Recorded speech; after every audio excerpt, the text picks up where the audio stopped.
What is happening, guys? James from Sigma Physique coming at you with a push-pull session today. It's the first session of my new training block where I'm moving away from traditional bodybuilding split of chest day, back day, etc. to push and pull on the same day, primarily for the reason of better overall or total load moved in the day goes up. Essentially, rather than the third or fourth pushing movement on a chest day turning to garbage, same on back day, that I can actually have 2 or 3 quality pushing movements, 2 or 3 quality pulling movements, and essentially get stronger and grow. And I can also train push-pull probably twice every 8 or 9 days, or depending on how I recover. So it's just essentially about overall quality session, thinking about make sure we're moving maximal loads in good movements that make us grow. So I'm going to harp on, as I always do, about technique. Obviously, our goal is to apply as much load as possible to a target muscle. So anytime form breaks down, the weight or load is going somewhere else where we don't want it to go. With the chest stuff, I'm not even sure what I'm doing there, mounting the bench. This is sort of a warm-up set, so this is what I'm doing really sort of slow, trying to keep the chest up, tight the whole way, just making sure the lower traps, scap, etc. is pinned into the bench at all times. So most people are going to sort of roll out at the top when they press up, shoulders just sort of protracting. We want to make sure they are pinned in the entire way. Don't lock out. Lock out is essentially a rest, and it's not really going to do much for you. In terms of my building up, I'm building up to 2 top working sets. So I'll just sort of grab a weight, do 2 or 3 reps, just enough to feel the weight, and then make sure I'm not sort of fatigued. So I think I'm working my way up to sort of 45s, I think. So that might just be in 30s. I think this is my first top set. I'm only doing 2 working sets. Intensity is what we want, not just loads of shit volume. You see I'm doing my best to stabilise there, trying to keep my lower traps pinned in. First rep was a little bit wobbly, but more or less I'm pretty happy. And my goal is to essentially keep my chest at the same height the entire time. So my chest does not want to drop now, it wants to stay up. Lower traps again, scap, mid traps pinned hard into the bench, driving through your heels, and just keeping the speed constant the whole way. If you can get a spot, that's great. Probably don't spot there, spot under the elbows. But it's better than stopping half a rep short, and then just controlling the eccentric. A lot of people, when they get to the top, they're great, okay, I'm done, and just sort of drop the weights. The eccentric or the lowering down part's half the movement, half the rep, so don't neglect it. So just take 2 or 3 seconds to lower it down. So I'm a little bit more stable here on the first rep. These are still the 45s. I apologise for the view. We'll sort that out on next chest day. But yeah, essentially same deal. Watching my pecs, just trying to keep them up at all times, trying to keep them almost above my front delts at the top of the movement and at the bottom. And some people tell me that I bench slow.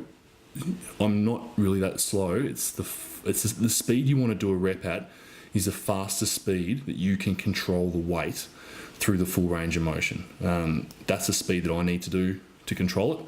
Now, obviously, some people may be able to keep their shoulder blades protracted and whatnot at a faster speed, so good luck to you if you can do that. But I'm certainly not into tempo or super slow or any of that kind of stuff. We move some pretty big weights here at Sigma. Then moving on to a pulling movement. Often I'll throw a chin in, maybe some sort of rowing movement. Decided just to go for a V-Grip Pulldown today. Main thing I'm focusing on here is having traps relaxed at the top, letting the lats reach and pull the humerus down, and just getting my chest up. I'm actually squeezing my elbows hard into my side at the bottom there, really just trying to contract the lats and also middle back, rhomboids. You get a little bit of probably rear delt, lower mid trap as well. Again, just working up to 2 top sets. I think that was my first one, and last one here, I think I get a little bit of spot. So whenever you can, guys, just grab someone in the gym to spot you on the last set. Like it really, I can't sort of emphasize enough how much these extra half reps really add up in time. And again, look, you can get a little bit sloppy with form at the end. I'm certainly not one of those form Nazis where, as soon as the form is less than 100%, then you must stop. Not at all. You won't progress unless you're getting those little half reps, quarter reps, extra reps in. But again, it's just about using your brain and trying to understand when form is becoming a risk of injury. So I'm pretty happy with this. So again, just a big stretch at the top. So I'm leaning forward, giving the lats a big stretch. And as I come down, chest up, I'm really trying to shorten the lats by pinning the shoulder blades together, pinning the arms in to my side. Still controlled tempo there. I'm not letting it fling up. That's a pretty good gauge for me as to when the rep needs to stop, when I can't control the eccentric and I'm sort of getting pulled up. So overall, pretty happy with that set. Probably got 3 or 4 reps more than I could ordinarily do. So again, just sort of 2 working sets is where I'm at. Now moving on to Hammerstrength incline press. I love this as probably my second pressing movement if I'm doing a push day or even a chest day, because I don't need to really worry too much about stability. I'm locked into the machine. It's got a really good profile. It sort of converges nicely. What I'm focusing on here again is shoulder blades pinned into the bench and keeping my chest up high. So notice when I get to the top here, I'm not letting the shoulders round forward and the chest drop. And again, control that eccentric as much as possible.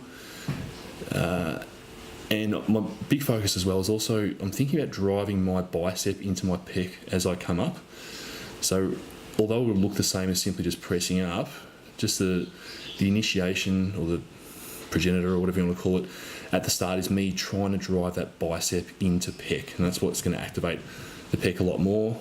And of course, same deal, keeping the chest up hard. I'm going to keep on harping on about it because it's probably the biggest mistake I see most people at gyms doing pressing is locking out and letting the chest drop. Funnily enough, you probably can lock out on this machine just due to the profile of the weight not being above the sort of moment arm or above the axis at the top. It actually probably makes it harder than doing a traditional bench where we've got gravity and the weight's simply just above our shoulder. So I'm actually pretty cool with locking out here, but I find that most people, when they do lock out, they tend to protract the shoulders, and I'm not sure we gain a whole lot from it, to be honest. Like, it's time under tension here. We're going 3/4 lockout.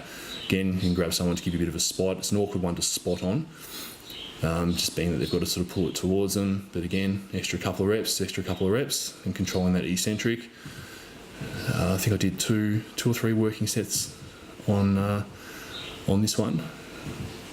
And moving on to another pull, I'm pretty big on this Hammerstrength low row. There's some other good low rows around. I think Prime make a good low row, and there's other ones as well. What I'm really trying to focus on here is scap, so upper back.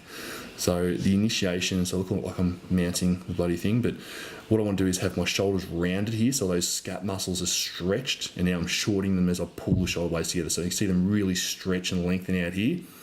And as I'm pulling together, my shoulder blades pin together and they pull the elbows back, and I'm really nailing the rhomboids, mid-trap, lower trap, rear delts. Everything just gets a caning. But again, really stretching out, so lengthening, and now we're going to shorten.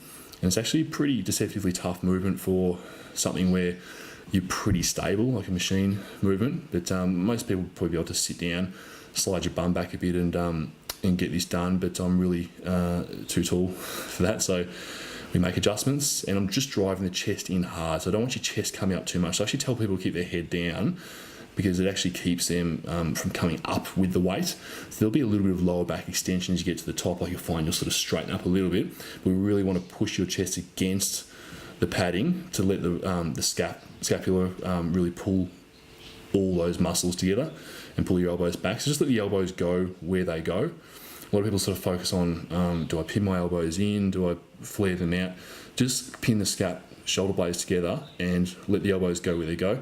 In theory, flaring your elbows out a little bit will probably hit the scapular muscles more that we're trying to focus on, whereas if we're trying to focus on lats, you really want to have your arm running close to your midline, close to your body. But here I'm sort of just at a nice angle. I'm neither pinned in nor flared out. You can sort of see I'm really trying to shorten here and really lengthen and stretch them out on the eccentric. Just nice and slow, controlled tempo. There's no rest spot anywhere. As soon as I get to there, tension's still on and we're pinning together. You can see my chest is coming up a little bit here, but it's all right, getting towards the end. And I'll finish with just a few sort of partials when I'm cooked. But just a great overall movement. I think sort of middle upper back's pretty neglected on most people. So I'm a big fan of this machine. Like, we hit lats pretty hard with our chins and a lot of our other rowing movements. This one just sort of really tends to hit the spot. So there's other variations that you can throw in if you haven't got access to this particular machine. But I think the cue is going to be pinning those shoulder blades together. Tends to work well. And back to a push. So for shits and giggles, we're doing ring dips. So look like I'm having an epileptic fit when I'm up here, but I'm really working on these ones. They are great, primarily for the reason I can adjust my hand position as the rings twist rather than being locked into a fixed position with dipping handles. And of course, just the stability just really nails the pecs. Trying to keep your shoulder blades relatively still when we're doing this, it's obviously quite hard, but just making sure we're not letting them fling back and forth too much. But just initially when you're starting with these, you just hang on for dear life. But it really does give the pecs a fantastic contraction. And again, being able to adjust your hand position is worth quite a lot. I've torn a rotator cuff before, so my right shoulder tends to do some weird stuff. You can still see it dips a little bit there, but still enough stability. You can see sort of the fibres, the medial fibres in the pec really contracting quite well here. It's just a great movement, so definitely worth a go if you have access to the rings. If not, don't stress. Normal dips will certainly do the job. And with these, I think I end up doing sort of 3 or 4 sets, just literally working on technique, hanging around sort of 3 rep range. I'm just sort of careful not to go to failure on these because I don't have a ton of stability at the bottom, just when you're pretty cooked. So I'll stop sort of half a rep short in general, just go by feel. But yeah, the pecs just automatically light up in there, so it's an absolute cracker. Just finishing with a rack dead to finish off, just not going super heavy today. I tend to deadlift a couple of times a week. I'm sticking with rack deads, they just fit my height well and I feel them quite well. I think I'm just working up to one top set of 10. Just showing you my setup here. I actually walk the feet right under the bar. It's a cue I got from Ryan Underwood. Holla if you're watching, Ryan. It just turns the hammies on hard and just makes everything nice and tight, hammies, glutes, and really just allows you to have a nice, tense sort of almost stretch reflex at the start, and just make sure that you're locked in and focused. So walking the feet under the bar so the hammies initiate, and then here it's just hips back, hips forward. So I think it's just the second warm-up set where I might just do 2 or 3 to feel the weight. But don't think up and down, think hips back, hips forward. If you start thinking up and down, you'll tend to squat too much. We'll really want to try and make sure the knee bend's minimal. So when I get to the top, squeezing the glutes, I'm just pushing back here rather than squatting down. So it's essentially hips back and then hips forward. And I'm not resting on the rack, like I'm just tapping, staying tight and then coming up. Don't want to rest too long. You certainly don't want to bounce off there. Just control. We're thinking about control. We're thinking about tempo.